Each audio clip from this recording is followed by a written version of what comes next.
কয়েকটা উদাহরণ দেবো আপনাদেরকে। সামনে নির্বাচন, তো তার আগে বেশ কয়েকজনের বক্তব্য নিয়ে আজ তো দিনভর তুমুল চর্চা চলছে। যেমন বোলপুরে অনুব্রত মণ্ডল, তিনি কর্মীদের একেবারে কড়া বার্তা দিয়েছেন। তিনি কি বলেছেন সেটা অবশ্যই শোনাবো, আগে শোনাই, তারপরে আপনি বুঝতে পারবেন কেন চাপের কথা আমি বলছি। আসুন শোনাই অনুব্রত মণ্ডল কি বলছেন। মমতা ব্যানার্জির ভোট, কেন এই ওয়ার্ড থেকে লিড হবে না? তাহলে কি আমরা বেঈমান নই? আমরা নিরপরাধ নই? তাহলে কি আমাদের অন্যায়? কি করেছি আমরা? কেন পাবো না?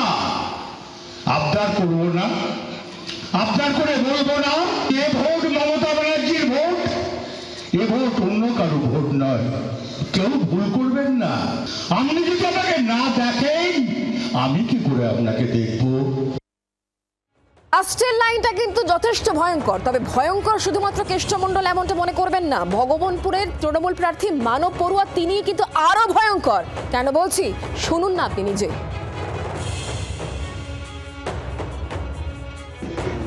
ভয়ঙ্কর খেলা হবে, ভয়ঙ্কর খেলা। এই খেলায় যারা বেইমানি করবেন, জ্বলে পুড়ে মরবেন 10 দিনের মধ্যে। কাউকে ছাড়া হবে না, কাউকে কোনোভাবেই ছাড়া হবে না। 2টি আসন আমরা চাই। আর এবার বলবো তাজা নেতার কথা, আরাবুল ইসলাম। তিনি কিন্তু আইএসএফে যোগদান করেছেন গতকাল, এবং আজকেই তিনি একেবারে প্রশাসনকে আঙুল উঁচিয়ে হুঁশিয়ারি দিয়েছেন। কি হুঁশিয়ারি শুনুন।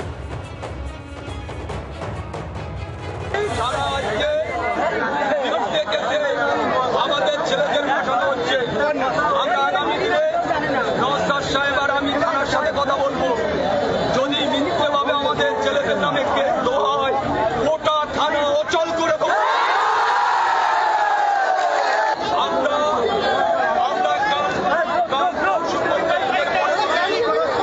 নওশাদ সাথে বৈঠক করে আমরা বলবো, একটা ভালো ছেলেদের নামে যদি কেস দেওয়া হয়েছে, তাহলে কোনো থানা থেকে বেরোতে পারবে না। এটা চ্যালেঞ্জ।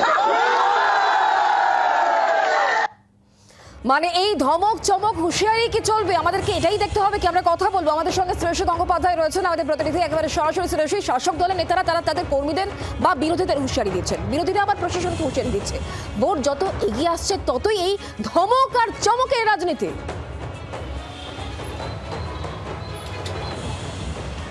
শুধু ধমক চমক নয়, তোমাকে বলবো যে এটা হচ্ছে চাপের রাজনীতি।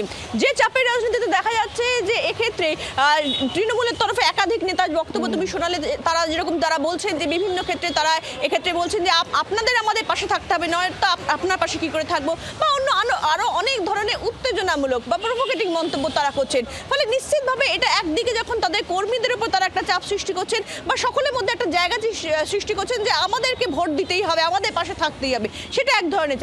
আবার বিরোধীরা, যেমন আরাবুল ইসলামের যে বক্তব্য, সেই বক্তব্য কিন্তু স্পষ্টত তিনি কিন্তু প্রশাসনের উপর চাপ সৃষ্টির চেষ্টা করছেন। শুধু আরাবুল নয়, কার্যত দেখা গেছে যে বিভিন্ন ক্ষেত্রে কিন্তু বিজেপির একাধিক নেতার যে বক্তব্য, সেই বক্তব্যের পরিপ্রেক্ষিতে তারা বারে বারে কিন্তু প্রশাসনের উপর চাপ সৃষ্টির খেলা করছেন বা চাপ সৃষ্টির চেষ্টা করছেন।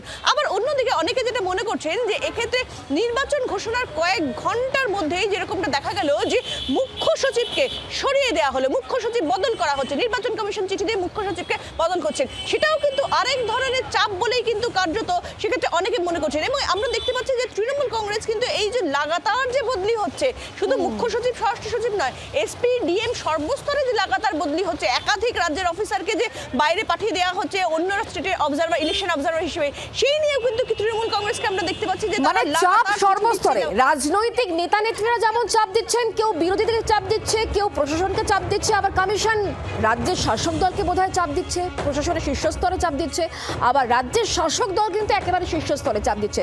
তাই তো সুকান্ত বাবু, ব্যাপারটা তো তাই দাঁড়াচ্ছে, শুধুই চাপে রাখার খেলা।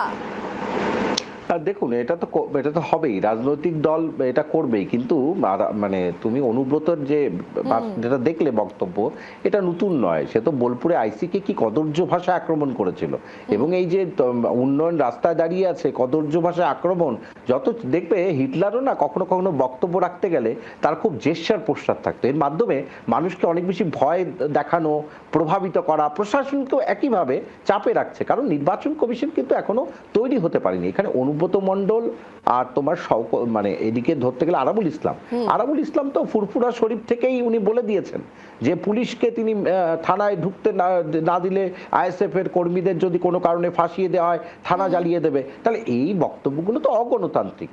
একটা রাজনৈতিক দলের এবার এই রাজনৈতিক সংস্কৃতিকে আমরা পুষছি, বিজেপি নেতৃত্বদের মধ্যেও দেখা যাচ্ছে এই বক্তব্য, মানে প্রশাসনকে চাপে রেখে নিজের কাজ হাসিল করার চেষ্টা। আর অনুব্রত তো এটা বরাবর করে থাকে। অনুব্রত তো ভোট কি বলে, অনুব্রত মণ্ডল বলে ভোট করান, এরকম অনুব্রত মণ্ডল নয়, আজকে সকলকে দেখা যাচ্ছে। আইএসএফ এর আমি যেটা বললাম আরাবুল ইসলামকে আমরা দেখতে পাচ্ছি, কিন্তু এর মাধ্যমে চিরাচরিত এই চাপের প্রবাহ আমরা আগামী সময় তো দেখতে পাবো, বুঝতেই পারছি। আপনাদের সঙ্গে থাকুন সুকান্ত বাবু।